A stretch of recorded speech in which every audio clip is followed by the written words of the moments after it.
Hej og velkommen til det her webinar, som hvis du kiggede med sidste gang er et lidt andet format, fordi jeg vil introducere et helt nyt koncept, som er lederpausen, man kan have med god samvittighed. Fordi I kan sidde her sammen med mig i et kvarters tid på en kop te, og samtidig lære noget omkring data og om, hvordan data kan bruges som ledelsesredskab, som vil gøre din hverdag lettere som leder. Så det tænkte jeg måske var en meget god måde at mødes på. Hvis du kiggede med i det seneste webinar, jeg lavede, som er en anelse længere, end det kommer til at være i dag, så vil du være bekendt med denne her trappe, hvor jeg gennemgik, hvad er det for nogle forskellige avanceringsniveauer, man kan være på, når vi snakker datadrevet ledelse, datainformeret ledelse, datareflekteret ledelse. Der er mange ord, man kan sætte på her. Og det vi snakkede om sidste gang, det var det nederste niveau, som er bagudrettet, hvor man kan være lidt bagklog og sige, hvad var det, der skete, og hvor data typisk er opgjort i grafer eller lavkagediagrammer eller tabeller, og det er det, du kender fra dine økonomiopgørelser, fra dine trivselsmålinger, fra dine BI-dashboards, hvad det nu er, du har tilgængeligt for dig som leder. Så talte vi også om denne her mur, der går fra det nederste niveau, det deskriptive, beskrivende niveau, op mod det, der hedder diagnostisk analyse, som er en anelse mere avanceret, hvor man begynder at kigge på, hvorfor skete ting. Og denne her mur, den er vigtig, fordi der er nogle krav til, hvordan organisationen organiserer sine data, nogle af de arbejdsgange, man har. Og mit argument er også, at der ligger noget modenhed i ledelsen i forhold til, hvordan man tænker om data, som er relevant at have med på den overgang, der er fra det deskriptive niveau, som vi snakkede om sidste gang, til det, vi skal snakke om i dag, som er bagudrettet, hvorfor skete det. Og der ligger nemlig også en opdragelsesopgave i det her for ledere, som jeg kommer tilbage til lige om lidt. Og det kan ledere aldrig lide at få at vide, men det er sandt nok. Når du som leder er i din hverdag, så vil du se forskellige symptomer på, om din organisation trives eller ej. Det kan være, at I har et lidt for højt niveau af sygefravær. Det kan være, at I har nogle udfordringer med at holde på medarbejderne over tid. Det kan give sig udslag i mange vikarer, der kommer på besøg. Det kan også give noget udslag i, at de tilbageværende faste medarbejdere, der er hele tiden, er lidt presset, for de skal enten introducere nye kolleger, eller tage sig af folk, der kommer ind i kortvarige intervaller. Der kan være noget med trivsel, du lægger mærke til. Det kan være nogle medarbejdere, som begynder at vise tegn på mistrivsel, som ikke er, at de melder sig syge, men de er måske lidt mere kort for hovedet, eller de får lidt sværere ved at rumme kompleksiteten og uforudsigeligheden, som hverdagen også byder på. Der kan være noget omkring dit fokus på faglighed. Det er svært at opkvalificere medarbejdere, som ikke bliver over tid, for så bruger de bare den viden, de har fået til at finde et nyt job. Så der kan være alt muligt andet, men det, der er vigtigt her, det er, at du som leder vil stå i en masse hverdagsudfordringer, og du vil blive bedt om at sætte fokus på noget og lave en indsats, som skal ændre nogle forhold. Det vil sige, dit indsatsområde, der kan være enten inden for noget økonomisk, vi skal nedbringe vores vikaromkostninger, for det er mega dyrt. Det kan være driftsmæssigt, vi vil gerne være i stand til at levere en bedre kvalitet til vores slutbrugere, det kan være en borger, det kan være en klientgruppe, det kan være nogle kunder. Og det vil vi gerne gøre igennem det at udvikle faglighed, men fordi vores medarbejdere forsvinder, så når vi aldrig rigtigt til et højt niveau. Og slutlig kan der være nogle helt arbejdsmiljømæssige ting. Det kan være, at I ser på trivselsundersøgelsen, at der er medarbejdere, der ikke oplever arbejdsmiljøet som særlig godt, så vil det være en indsats. Og slutligt, så vil du stå der som leder og skulle lave en handling på det her, altså implementere de indsatser, der er blevet valgt. Og det kan være svært at gøre, hvis man ikke helt har fornemmelsen af, hvad der påvirker hvad. Så det er noget af det, vi skal tale ind i. Og så er det meget sigende, at der er en lille kylling her, fordi jeg ved ikke, om I kan høre baggrunden med min hane, han galer. Og det passer meget godt ind, kan man sige, på den måde, at man kan stå som leder med fornemmelsen af, er det hønnen eller ægget, jeg skal starte med? Hvad er det for en tråd, jeg skal hive i det her ret sammenfiltrede garnnøgle? Så vi skal tale om, hvorfor ting sker, eller i virkeligheden, hvordan du kan bruge data til at afsøge, hvorfor ting de sker. Det første, du kan gøre, det er, at du kan gå ind i dine eksisterende data, det vil sige det, din organisation allerede har til rådighed.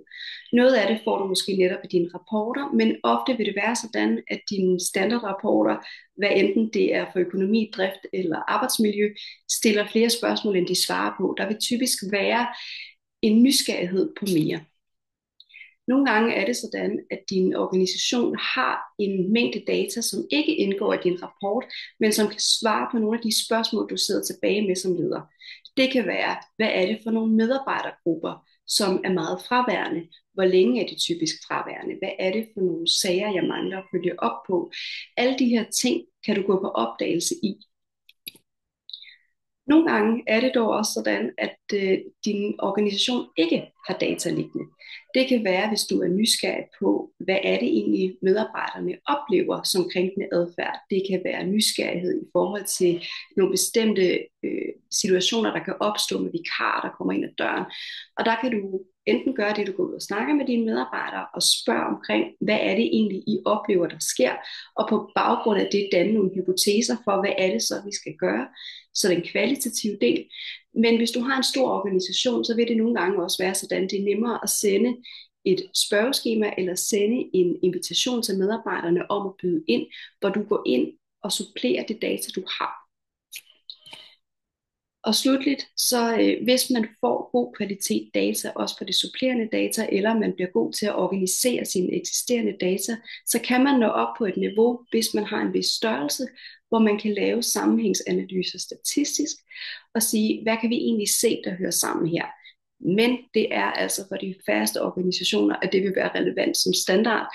Og så er der det gode snydetrik, at forskningen tit har nogle svar, man kan forsøge ind i, fordi det er det her niveau, forskningen tit opererer på.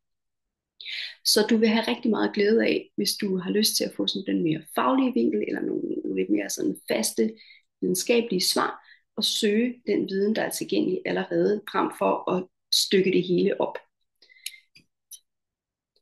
Jeg har lavet en lille køreplan til dig i forhold til, hvad er det egentlig, du skal gøre, hvis du har nogle opfølgende spørgsmål på baggrund af det data, du har tilgængeligt som standard.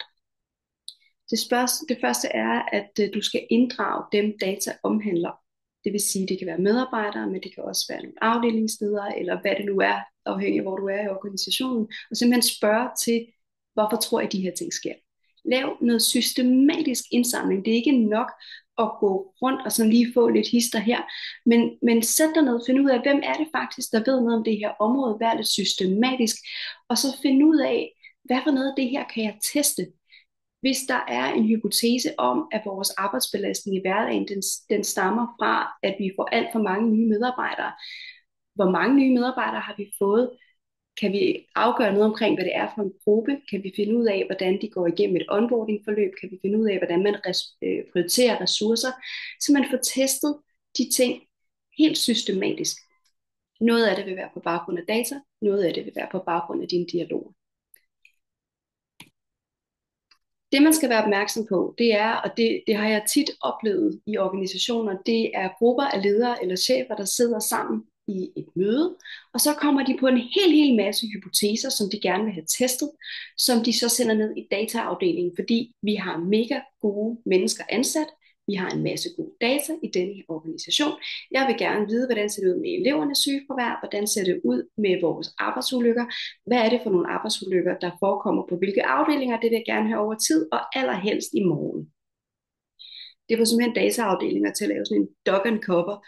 Man bliver så overvældet, og det er meget hurtigere at komme op med alle mulige idéer til, hvad vil vi gerne blive klogere på, end det er at levere. Og det, der nogle gange sker, det er, at samarbejdet mellem dataafdelingerne og lederne bliver anstrengt, fordi lederne sender noget afsted, men de ved ikke helt, hvordan de skal bestille det, så dataafdelingen giver dem det, de gerne vil have, og dataafdelingen får væltet hele deres drift, fordi lige pludselig er der et eller andet, der kommer og overruler hverdagen. Så det, jeg gerne vil opfordre til, det er, at når man som leder går ind og begynder at arbejde mere datadrevet eller datainformeret, og begynder at bruge data som ledelsesredskab, så kommer man i tæt kontakt med dem, der skal levere det data til en. Man skal aftale nogle standard nøgletal, som skal være tilgængelige altid. Det er de tal, du typisk vil finde i et dashboard eller et ledelsesinformationssystem.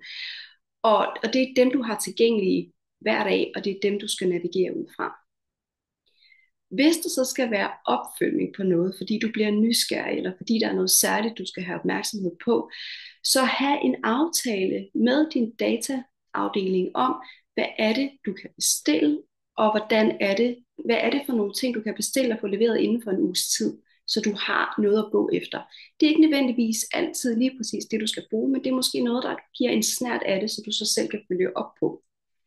Det er der nogle gode arbejdsgange og metoder til her, som man kan få hjælp til at få implementeret, men i langt de fleste tilfælde, så vi kunne tale jer frem til det. Og slutligt så er der alt det her med den deciderede hypotesetestning, hvor man går ind og laver nogle analyser, man ikke som standard har til rådighed. Her er det vigtigt, at I aftaler nogle arbejdsgange, så hvor det andet er standard, det vil du strengt taget hele tiden kunne få stillet til rådighed inden for rimelighedernes grænser. Så her, der vil der skulle en prioritering til, og det skal være tydeligt, hvem der prioriterer, om det du efterspørger er vigtigt, og hvem er det, der kan sige stop, enten for mængde, eller fordi der er noget andet, der er meget vigtigere. For de her arbejdsgange på plads, fordi det vil gøre, det er, at det vil give dig en fornemmelse af, hvad det er for nogle konsekvenser, der er, når du som leder leverer en opgave ind i en dataafdeling. Og det vil også sætte noget restriktion på, hvor meget I beder om som ledere, og dermed også få et bedre samarbejde. Og det er her, hvor jeg nævnte, at der godt kan være en opdragelsesopgave. Helt simpelt, så er der nogle spørgsmål, du som leder kan hjælpe din dataafdeling med at besvare allerede, når du bestiller dine data. Det er noget basisinformation om, hvem der kan kontaktes ved spørgsmål, hvem er det, der har bestilt det her, hvem er det, der er opdragsgiver, er det et mødeforum, eller er det en bestemt leder på et område, hvem har godkendt denne her opgave, og hvordan er det blevet prioriteret ind. Hvad er det præcis for et spørgsmål, I gerne vil have besvaret? Det er ofte sådan, jeg hører, at vi vil gerne have sygefraværet for lederne. Okay, men det kan man opgøre på rigtig mange forskellige måder. Så det er en meget større hjælp, hvis I som ledere bliver opdraget til at stille nogle spørgsmål, som I så gerne vil have besvaret mere, end I bestiller selve analysen. I det spørgsmål skal indgå, for hvem er det, I gerne vil have det her svar? Hvad er det, I gerne vil have svar på? Og hvilken periode skal det omfatte? Jeg vil gerne vide, hvor meget sygefravær har lederne haft. Sygefraværet skal omfatte det, der er det ordinære sygefravær. Det behøver ikke at omfatte det, der er på arbejdsulykker. Jeg er lige interesseret i specifikt denne her del af sygefraværet. Og det må det gerne være for de sidste 3 år, for jeg vil gerne se udviklingen. Det skal være samlet for alle ledere. Jeg behøver ikke at have det ned på afdelingsniveau eller områdeniveau. Alt det her vil give jeres dataafdeling en langt større sandsynlighed for at kunne levere det, I gerne vil have. Hvordan skal det besvares? De her ord med status over tid og benchmark, det kan du se mere om i det tidligere webinar. Men også, hvordan vil jeg gerne have det tilsendt? Skal det være en tabel i Excel? Skal det være noget, jeg skal bruge på en præsentation? Jeg vil gerne have hjælp til at sætte det op i en PowerPoint. Eller er det nok, at jeg bare får en mail med en skriftlig tilbagemelding? Lad en modtagerliste. Hvem er det, der skal have det her svar? Hvis I er et mødeforum, så send med, hvem er det, der skal have det. Og skal det fremsendes i en mail, eller er det noget, vi skal have ind på næste møde, så det skal ind i et dagsordenpunkt. Og slutligt, så er det bare en kæmpe hjælp, hvis man kan få en leverancedato, en ønsket leverancedato, og også en besked, om det er kritisk, om det er vigtigt, eller om det er mere sådan en nice to lejlighed, så dataafdelingen også kan få prioriteret, så I kan samarbejde omkring det, der er vigtigt at have fokus på i den samlede organisation. Fordi det, der sker, når man begynder at få de her arbejdsgange på plads, og når man har styr på sin datastruktur nok til, du ved, hvad der er nøgletal, hvad der er standardopfølgning, og hvad der er ad hoc ekstra ting, det er, at din dataafdeling bliver din bedste sparringspartner. Det bliver dem, du kommer til, når du som leder bliver i tvivl. Fordi I får en fælles meningsfuldhed i det, I gør. I får en fælles forretningsforståelse. Når du beder om det her som leder, så ved de, hvad du skal bruge det til, fordi du er blevet bedre til at stille spørgsmål. Og det gør også, at de bliver bedre til at give dig det svar, som du skal bruge. I får en fælles prioritering, fordi du som leder også bliver bedre til at indikere, hvor vigtigt er det, jeg beder om faktisk. Og I kan så lave en fælles indsats om at blive klogere på det spørgsmål om, hvorfor alle tingene sker. Det var vores lille kaffeaftale for nu. Tak, fordi du lyttede med, og jeg håber, vi ses til en kop te næste gang.